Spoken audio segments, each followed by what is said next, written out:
Apollo art auctions present today one of the most fascinating selling of the last 30 years. It's my privilege to introduce a narrative centered on a unique Phoenician collection. I am Alessandro Neri, head of Antiquities Department of Apollo Art Auctions, and I will guide you through this.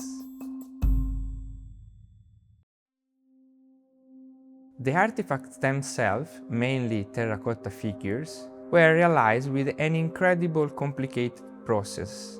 Normally we are not used to understand how much was difficult to realize them. This particular process was in two steps, big steps. First was to cast the torso, the main part, in a mold, in the 1/2 mold. And second, to handmade the arms and the head and added before the firing process. In general, it's not easy, but the ceramic was an incredible product for the antiquities. They had to search the good clay after depurate, make the shape and let them rest for 3 days in the good air and also in the nights. Just after that, they can bake in the kiln to realize what we can see today. And also, it's extremely important to understand these artifacts to speak about the style, because what we are looking, there is an incredible evolution in the statues between the 6th century BC to the 2nd century BC. And we are starting from the archaic period, when we can look and understand the characteristic of this period. They are extremely symmetric, the facial figures are extremely standard, and the expression is hieratic. These characteristics are coming from Egyptian culture, Egyptian art. We can really see in the statues of the pharaohs or the reliefs. And a big part of this collection has this kind of style. But in the second part, we have another kind of style. We start to see different details, like more fluent positions, facial figures, more characteristic, and also complicated hairstyles. Why? Because the Greek language of art, it started to arrive in the Mediterranean area, and all of the statues are involved of the procession or the evolution of the fashion. But who were they? Because this is the most exciting question. Who were the statues? Who represented? Probably, almost sure, gods, also priests, and also worshippers. Gods, because we have a few statues that represent most probably Melkart, the most important god of Tyre, where the statues probably were found. The characteristic of the statues is an archaic smile and intricate hairstyle, but we can understand because many times he is represented like Heracles, the Greek god of the mythology. We say it also prized, but why? How we recognize them?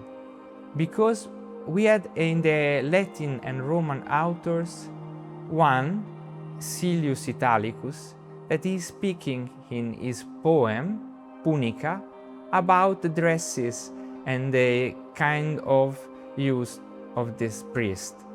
For example, they were used to dress short tunic and a very short hairstyle, and they were barefoot normally. A few of these statues show this characteristic, and we think probably that they were the priests that they were used to enter in the Sancta Sanctorum, the most important room of the Phoenician temples.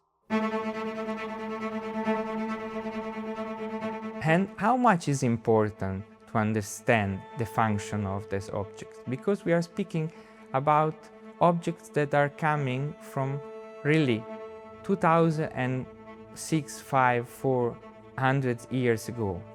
It's not easy times to interpret it. But fortunately, from the authors and what we know about other ancient religions like Egyptian or Greek, we can understand and we can try to make hypotheses about what they were doing. The function was probably to stay in the temples instead of the worshippers. The dynamic probably was something like this. The worshipper pay for realize this kind of statues, give this statues to the priest, and the priest in the main rituals bring inside of the temple and put in the front of the main statue of the god.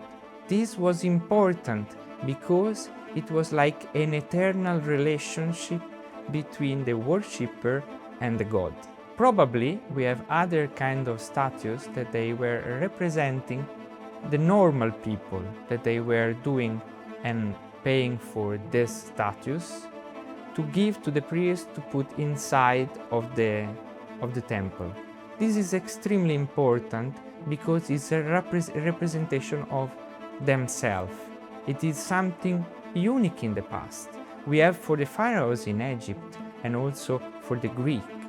But to see in a little object a thinking to themselves more than 2000 years ago, it is something extremely precious. But why they want to have this kind of relationship with the gods? What was the purpose? We cannot know, but we can also try to make an hypothesis. Because in the ancient world, in the Greek world, there was a word precious to definite a sin from the worshipper, from the normal people to the gods. It's hubris. What was hubris? Hubris was a kind of sin where the people feel themselves better than the gods. And after, they had really a big fear about the revenge of the gods. For avoid this problem, the idea was to put themselves for the eternity in the front of the gods. And they made these statues probably to avoid the sin of hubris against the gods. The statues were made for the temples, and it was really the center of the life of Phoenician culture. Why? Because in the temples there were not only the rituals but also the trades. It was a center, like a core for these people.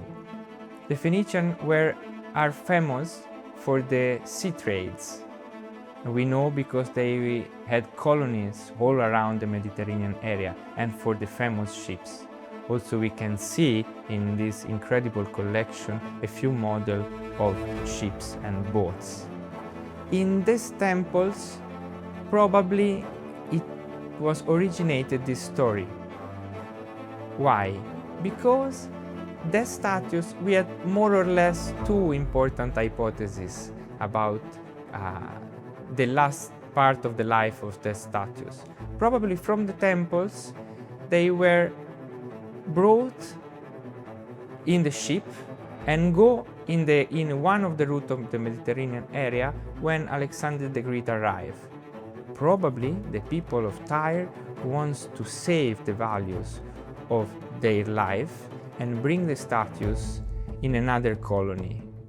This is one of the hypotheses. The other one is that the statues, after they were made, they were put in the cargo ship and sent in another part of the Mediterranean area to sell to different kind of people. For example, we have the archaic style. They could be good for Egypt or Syria. The Greek style was, I'm almost certain, to sell to the West Mediterranean area. For example, Cyprus, that is so famous for the statues, and also there are connections between the style, very precise, to Greece and south part of Italy, but also Spain, where the Phoenician had colonies.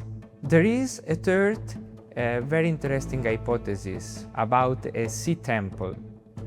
It really, the Phoenician, like the Greek, also the Egyptian, were used to make these temples close to the sea to have a really good prey to the gods of the sea. All of the culture had gods for the sea, for protect the ships, for protect the routes, and they were used to create these temples. One of the important hypotheses about this collection is that there was a temple close to the sea, now under the sea, probably because of the changement of the coast, where the worshippers and the important people of Tyre really threw the statues or put the statues in the front of the altar for a long period, and it could be good to understand that they have the style between 6th century to the 3rd century BC. The statues are telling to us 3 extremely fascinating stories, or maybe 4. The first is about who made them, the technology that they used, the problem that they had, their life. The second is speaking to us about who used for which purpose in which temple. The third story is about archaeology. It's about the discovery, in which place, for which reason they found.